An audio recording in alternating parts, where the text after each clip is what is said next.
ഫാലിമിയുടെ director Nitish Sahadeva. പുള്ളിയുടെ രണ്ടാമത്തെ സിനിമയാണ് തലൈവർ തമ്പി തലമയിൽ. അതും തമിഴിലേക്ക് പോയി. അതായത് പുള്ളിക്ക് ആക്ച്വലി മമ്മൂക്ക വെച്ചൊരു പടം ചെയ്യുമെന്ന് പറഞ്ഞൊരു അനൗൺസ്മെൻറ്റ് വന്നിരുന്നു. പിന്നീടാണ് അത് കഴിഞ്ഞിട്ട് ഈ പടത്തിൻ്റെ പുറകെ പോകുന്നത്. അതെന്തോ സമയം എടുക്കുന്നതെന്തോ പറഞ്ഞതിന് ശേഷമാണ് ഈ പ്രോജക്റ്റ് പുറകെ പോയത്.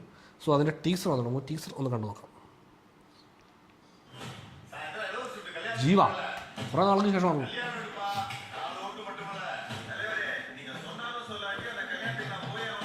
സൗണ്ടില്ല.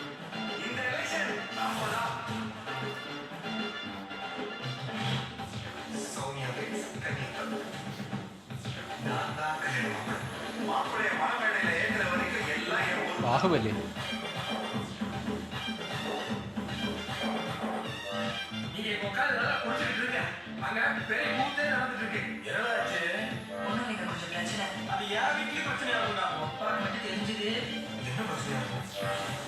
വിഷ്ണു വിജയാണ് മ്യൂസിക്. ഫാലിമി ടീം തന്നെ. അമിത് മോഹൻ, രാജേശ്വരി.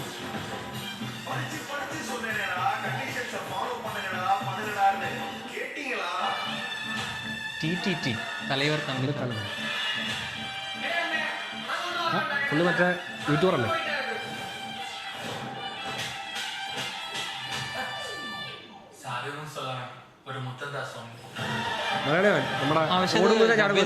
വേറെ ആളാന്ന് തോന്നല്ലേ.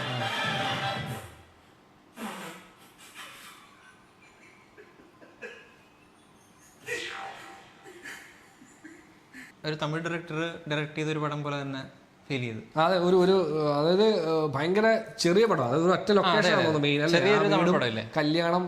ഇത് ജീവ ആക്ച്വലി മറ്റേ തമിഴിൽ രസമുണ്ട്. അതെ അതെ, ജീവ ആക്ച്വലി കുറച്ച് നാളായില്ലേ ഇങ്ങനൊരു നല്ലൊരു പടത്തിൽ നല്ല പടം കിട്ടിയിട്ട് കുറച്ചാണ്.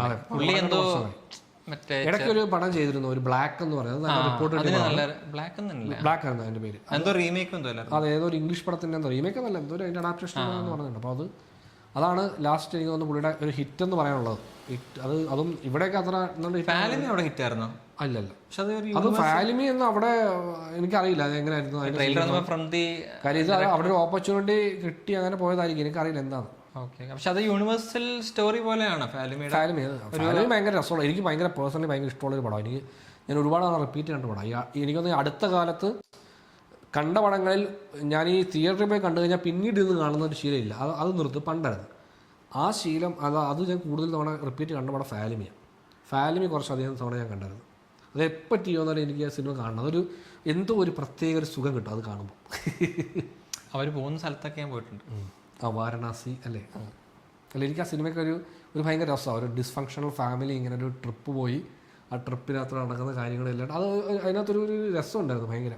എനിക്ക് ആ ക്യാരക്ടേഴ്സൊക്കെ ഭയങ്കര രസമാണ്. അത് അന്ന് ആ പടം കണ്ട് ഞാൻ രണ്ടുവണ്ണം കണ്ട തിയേറ്ററിൽ. എനിക്കത് ഫസ്റ്റ് ടൈം കണ്ടാകുമ്പോൾ തന്നെ എനിക്ക് ഭയങ്കര ഒരു മനസ്സിൽ നമുക്ക് സന്തോഷം വരുമല്ലോ. ഈ സിനിമ കണ്ട് തീരുമ്പോൾ നമുക്കൊരു ആ സിനിമ ഭയങ്കര ലൈറ്റർ ഒരു പടമാണ്. അപ്പോൾ നമുക്കിങ്ങനെ കണ്ടോണ്ടിരിക്കുന്ന ഭയങ്കര സന്തോഷം തോന്നും. അങ്ങനത്തെ ലൈറ്റാന്ന് പറയാം. പക്ഷേ അതിനകത്ത് ഡീൽ ചെയ്യുന്ന അങ്ങനെയാണെങ്കിലും നമ്മൾ ആ സിനിമയുടെ അത് എടുക്കുമ്പോൾ കാണുമ്പോൾ നമുക്ക് ആ സിനിമ ഒരു തെറാപ്പി പോലത്തെ സാധനം. അതായത് അങ്ങനെയൊന്നും പറയാൻ പറ്റുന്നില്ല. ഞാൻ പറയുന്നത് എനിക്ക് ആ സിനിമ കാണുമ്പോൾ ഭയങ്കര സന്തോഷമാണ്. ഇപ്പം നമ്മൾ ലോ ആയിട്ടിരുന്നാലും ഫാലിമി എടുത്തിട്ട് കഴിഞ്ഞാൽ അതും അവരുടെ ഫാമിലി അവരുടെ ആ സിറ്റുവേഷനും പരിപാടിയൊക്കെ കണ്ട് ഇവർ യാത്ര പോകാൻ തുടങ്ങുമ്പോഴത്തേക്കും നമ്മുടെ പ്രശ്നങ്ങൾ തീർന്നു വരാം. അങ്ങനത്തെ ഒരു ഫീൽ വന്നു പടമാണ് എനിക്കെപ്പോഴും. ആലൈൻ സിനിമകളിലെല്ലാം അമ്മയായിട്ട് ഇപ്പോൾ വരുന്നത് മഞ്ജു പുള്ളിക്കാരി അതിൽ ടോപ്പാണ്. അതിലെനിക്ക് അവര് പണ്ട് തമിഴ് സിനിമകളിൽ ഇങ്ങനത്തെ ടൈപ്പ് പടങ്ങളിൽ അമ്മയായിട്ട് മറ്റേ ടൈപ്പ് കാസ്റ്റ് ചെയ്യപ്പെട്ടു. മറ്റേ VIP-യിലെ അമ്മയില്ലേ, ശരണ്യ അവരാണല്ലോ അങ്ങനത്തെ പടങ്ങളിലെ അമ്മ എന്ന് പറയുന്നത്. മലയാളത്തിൽ മഞ്ജു പിള്ളയാണ്. സോ അപ്പോൾ ഇത് ട്രെയിലർ കാണുമ്പോൾ രസമുണ്ട്. ഒരു തമിഴ് അവിടെ ആക്ച്വലി ഒരു ചിലപ്പോൾ നല്ലൊരു ഹിറ്റ് ഉണ്ടാക്കാനാണ്. കാരണം അവർ പറയുന്നുണ്ട് അവർക്ക് ഈ മലയാള സിനിമ പോലെ അവർ ഇടയ്ക്കിടയ്ക്ക് പറയുമല്ലോ. അപ്പോൾ അവർക്ക് ഓഡിയൻസ് ഉണ്ട്. അതെ, അപ്പോൾ അതുകൊണ്ട് തന്നെ അവർക്ക് അവരുടെ റൂട്ടഡ് ആയിട്ടുള്ള അവിടെ നാട്ടിൽ നടക്കുന്ന ഒരു സിറ്റുവേഷനെ ബേസ് ചെയ്തുകൊണ്ട് ഒരു മലയാളി ഡയറക്ടർ ഒരു മലയാളം പടം പോലൊരു പടം തമിഴിൽ എടുക്കുകയാണ്.